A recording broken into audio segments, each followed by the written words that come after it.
Good morning, class 9. Let's continue the same chapter. In the previous video, we have learned about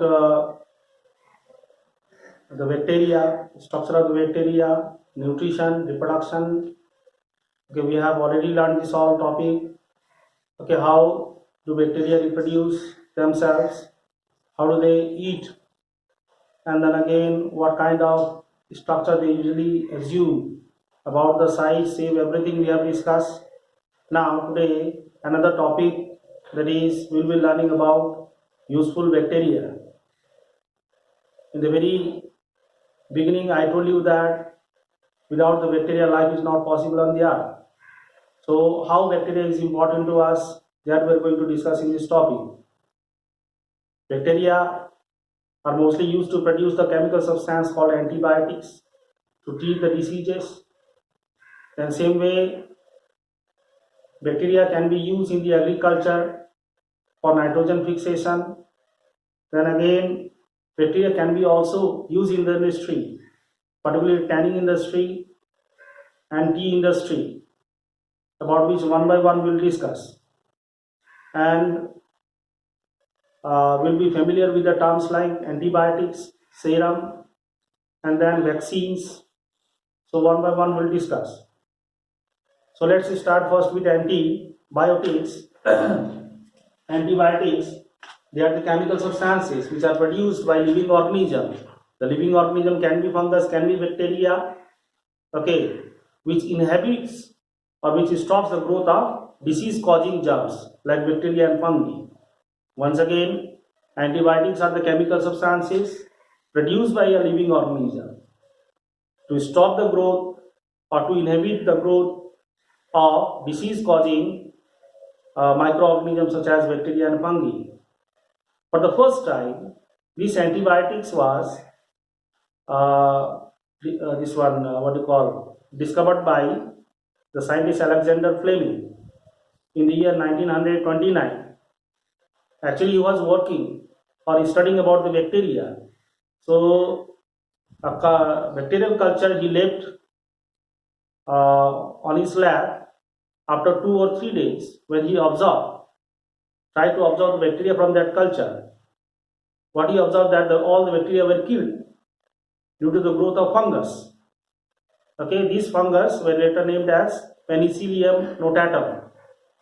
Penicillium notatum. So he came to understand that the fungal growth, okay, can kill the bacteria which causes the diseases. And finally he prepared from this fungus named Penicillium notatum, okay, antibiotic penicillin, okay, for treating the diseases caused by bacteria.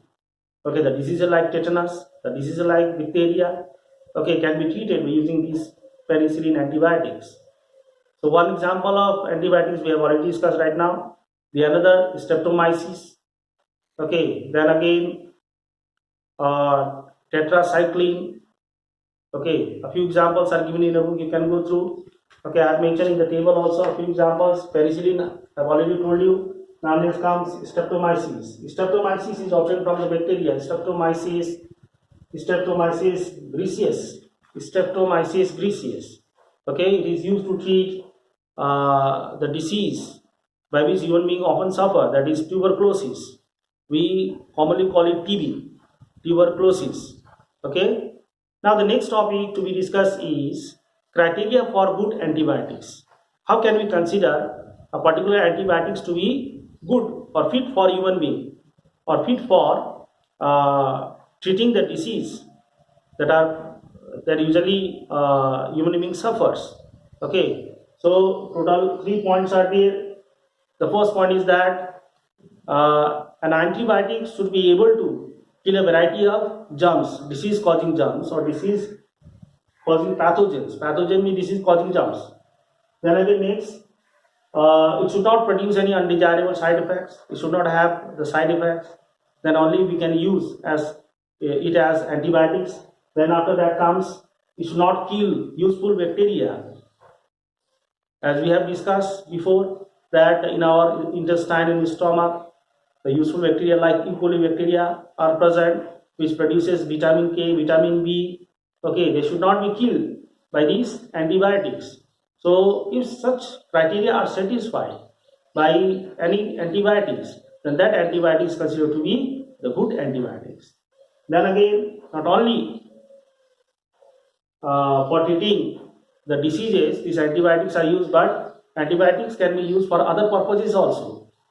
For example, for preserving the food for long period of time, particularly the meat, okay, can be preserved by using the antibiotics for long period of time. The second one is for treating the animal feed. The animal feed, whatever the fodder which is given to the animal, okay, in them the bacterial growth, fungal growth may take place. To kill those, these antibiotics are used. Then again, for controlling plant pathogens, the diseases by which the plants often suffers, okay, to treat them, okay, treat the microorganism which cause the disease in the plants, these antibiotics are used. So just now we have discussed about the criteria for good antibiotics and other uses of antibiotics, and then we discussed about the definition of antibiotics. Then after that comes next term serum. Serum is actually, it is the plasma, it is the blood plasma free from the protein called fibrinogen. If you talk about human blood, there are three different types of blood protein, plasma protein found in plasma, and they are globulin, albumin, and then fibrinogen. And the plasma, the yellowish fluid of the fluid part of the blood free from fibrinogen is what we call serum. The serum is often used to treat or to reduce the toxic substances produced by the microorganisms, okay, or to treat the snake bite. Now, just now I told you the definition of serum. Serum is the plasma, blood plasma free from fibrinogen. This is how you can define. Then again, now how this serum is used to treat the diseases. Now what happens is that a very small amount of bacteria, okay, is injected into the body of animals like cow, horses, and then in order to fight against these germs, the blood of the animal produces a large number of antibodies, okay, and then the blood from that animal is taken out, extracted, and serum is separated from it. Now this serum is with a large number of antibodies which can fight against that particular bacteria. So whenever these bacteria cause diseases in any animals or human being, then this serum is injected into the body of that human being, okay, to treat the disease caused by that bacteria, that particular bacteria. So this is one use is there for of serum. Then another one is that to treat snake bite. So a small amount of poison is injected into the body of the horses, okay, then the horse body responds to these toxic substances and produces a large number of antibodies, and then the blood from their body is extracted and serum is separated. Now this serum can be used as antivenom to treat the snake bite. So these are the uses of serum. And then after that comes next, genetic engineering. In genetic engineering, what is done that, like you might have heard about the disease like diabetes. Okay, mostly the person suffers from diabetes because their pancreas is unable to produce enough insulin. So they need to take extra insulin. Okay, injection of insulin. Now, before the genetic engineering, how we used to get this insulin is that we used to kill the cow, we used to kill horses, and from their pancreas, this insulin we used to extract. But nowadays, bacterial culture is done.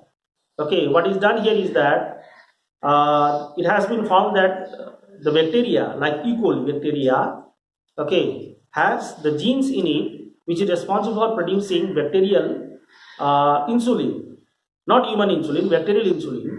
So what the scientist has done is that this particular gene, which is responsible for producing bacterial gene, bacterial insulin, okay, this gene is replaced and replaced by the human genes producing human insulin, and then these bacteria are cultured, okay, in the cultural medium, and in this way nowadays the insulin are usually produced by using bacteria.